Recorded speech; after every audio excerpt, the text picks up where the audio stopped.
Today, let's go through and look at the top 15 LEGO Star Wars sets from October 2025. For anyone that's new, this video will be going over the top 15 most upvoted MOCs on the LEGO Star Wars subreddit. As per usual, there's a lot of cool ones to check out here, so make sure you stick around till the end, because there's some pretty incredible builds. Anyhow, let's get rolling. At number 15, we have the T6 and Purrgil. Now, it appears these MOCs are built from separate people and that this person's just putting them on here, posted together.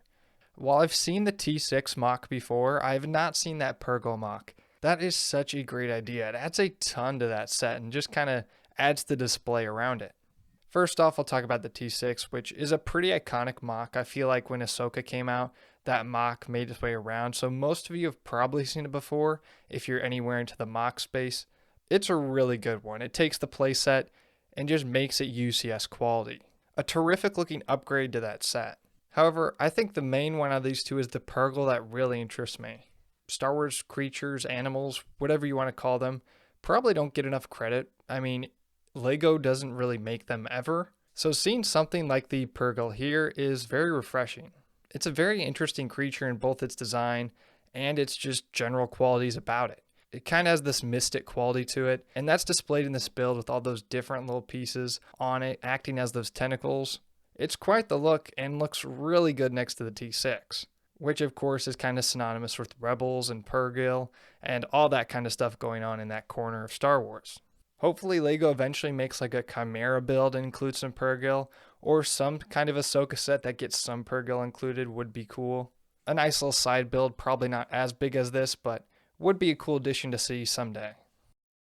Number 14 is the Death Star Overbridge MOC. This is the main control bridge with Tarkin that we see in A New Hope, and this is actually quite the detailed layout.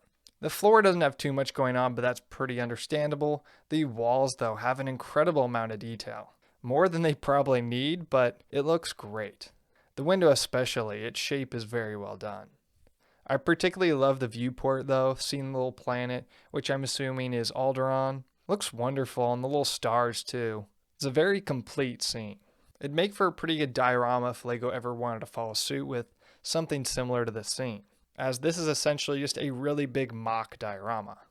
I also want to give this builder props because I don't know how often I see this scene built in LEGO. Most people go for action scenes, but I kind of like this here.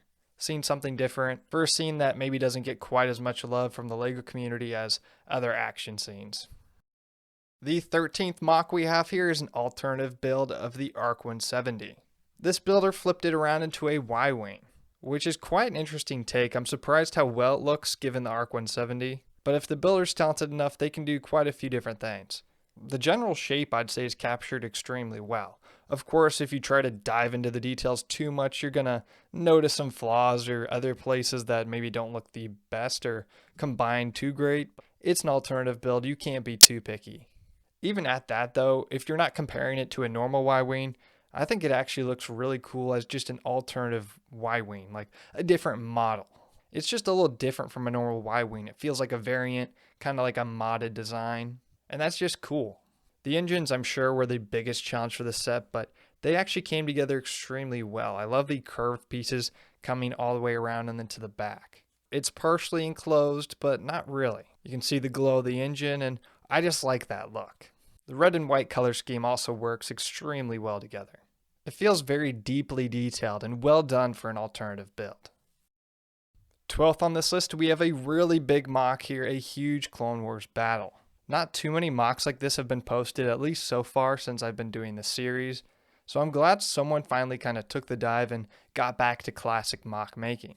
Especially with this one here, I got to give the builder props. I really love that design of the drill or whatever that's supposed to be. I'm assuming a drill kind of like mining into the surface. Its shape is just so interesting. The three legs come together very well into the middle, and then you see that big blue laser drilling down into the circular hole. All those parts I just mentioned are very abstract to LEGO, so they're quite a challenge to implement, especially in this big of a MOC. It's extremely fun to look at. Of course, it's complemented on the surface by a bunch of clones and droids battling out across the chasm. I wouldn't say there's anything too special going on between these clones and droids, but that backdrop really sets the scene and makes it something special. It feels like a classic Clone Wars MOC, and that's just something I love about it. Number 11, the MOC is a little different. I have trouble calling this one a MOC, I guess, but I'll allow it. It made the top 15 and it's really cool, so let's show it off. It's this animation of the Force Unleashed. The quality on this little 30-second animation is actually insane. It makes me jealous. I kind of wish I could do something like this, but I know there's no way that's ever going to happen. This seems like Lego movie quality to me. Every character is quite fluid and has a ton of character to them. There's a lot going on in this little battle, and it's also quite comedic and has that kind of Lego feel to it. That Lego comedy, I'm sure you know what I'm talking about. Just kind of a little cartoony. And it works really well in Lego, especially in this little short. The 10th MOC is a build of the UCS Death Star on a wall. In what I'm assuming is this guy's room, obviously modded a little bit. I have no frame of reference for if this build's accurate, but I do enjoy it. There's a lot of unique parts and traits to this build that kind of make it endearing. And the UCS Death Star on the wall is just kind of neat. It's a fun little gimmicky build. Nothing too over the top, but quite enjoyable and something a bit different. The 9th MOC on this list is Jabba's throne room and Rancor pit, all built from the Notre Dame set. How he built this out of that set, I'm not really sure. There must be a lot of pieces hidden that I'm not aware of.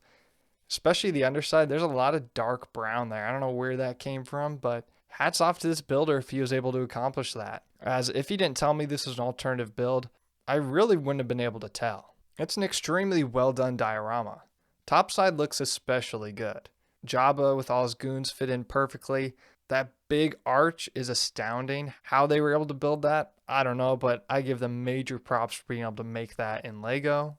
And then there's even some functionality with moving Jabba's seat and then the trap door. Falling down to, of course, the Rancor pit, which also has quite the amount of details to it. The rock work is actually extremely well done, making use of every piece they could from that set. The Rancor even has a gate included, built from a few weirder pieces, but it works and is even functional. This has a really good alternative build. It just stinks that you have to have these minifigures, as there's quite a few of them that are actually pretty rare. But otherwise, the build is great. The 8th MOC on this list is a gingerbread Venator. I kind of figured this was going to happen, the gingerbread AT-AT turning into all kinds of different vehicles. The Venator is not necessarily one I was expecting though. And while it is unexpected, they did a great job with it. For what it is, it's a really good looking gingerbread model. Very colorful, and I love the string of lights hanging on the side. The reefs on the back are a nice touch too.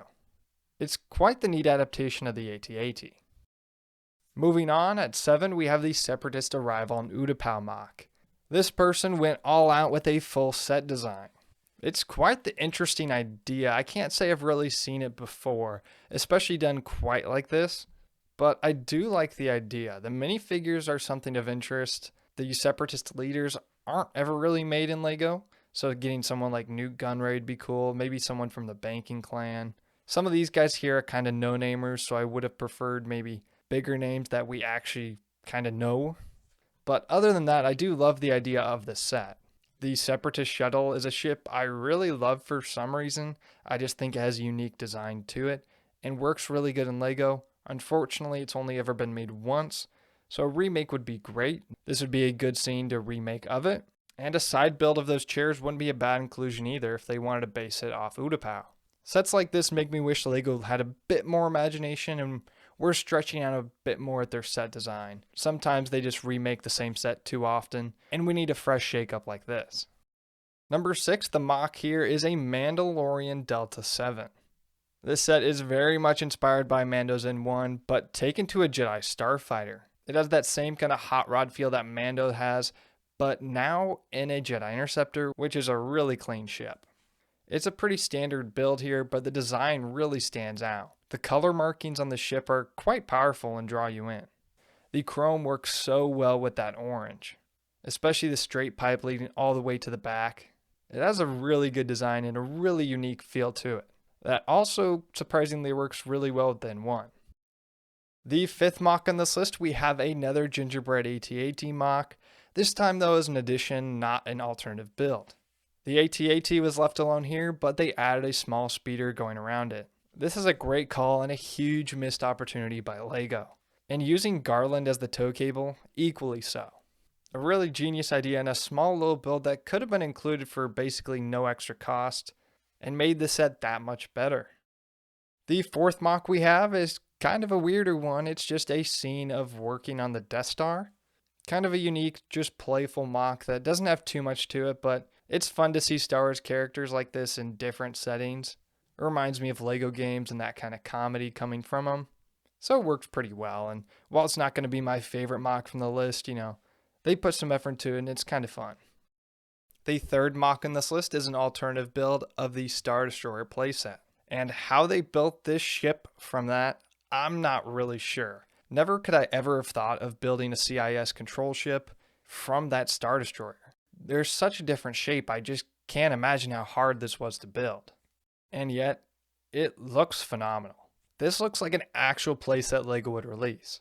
There's even a full interior. There's so much going on with this build. It's pretty amazing it came just from that one Star Destroyer.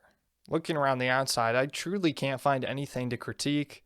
It's just a flat out terrific build. We've seen a couple other alternative builds from this same set, from this same builder a couple times before, and every time they're just as good as this one. This builder has some serious skills, and apparently that Star Destroyer can just beat any set you want. The runner-up mock for this month is a vignette on episode 1. The original teaser poster for episode 1, The Phantom Menace, has Anakin standing out with Darth Vader's shadow behind him.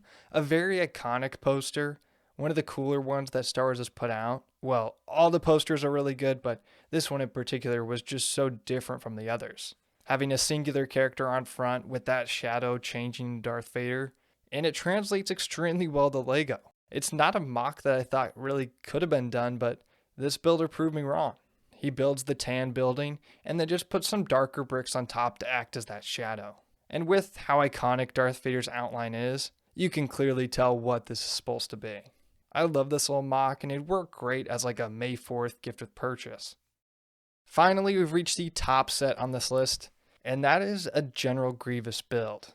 This character build is really great and necessary for Grievous. While the minifigure's okay and works, something like this is just so much better. This character has so many unique qualities to it that having this extra movement included here from this mock seems almost unnecessary. Not to mention it just makes him so much bigger.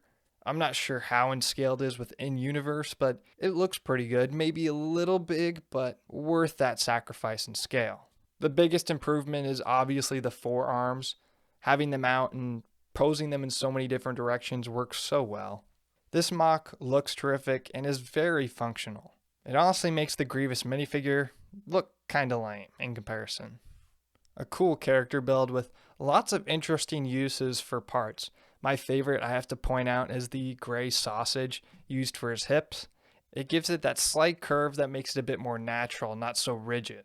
That piece in particular I think is a big proponent of why this minifigure looks so good. That was the number one upvoted set of October. But did you agree with it? Let me know down in the comments below what you thought was the best mock of the month. For me, my two favorites are probably the Luke Roll class droid ship and that huge Clone Wars mock of the drill. Both those two were really big standouts to me. But again, let me know yours down below. Like and subscribe for more. If you want to check out these mocks for yourself, the link will be in the description. And until next time, I'll see you guys later.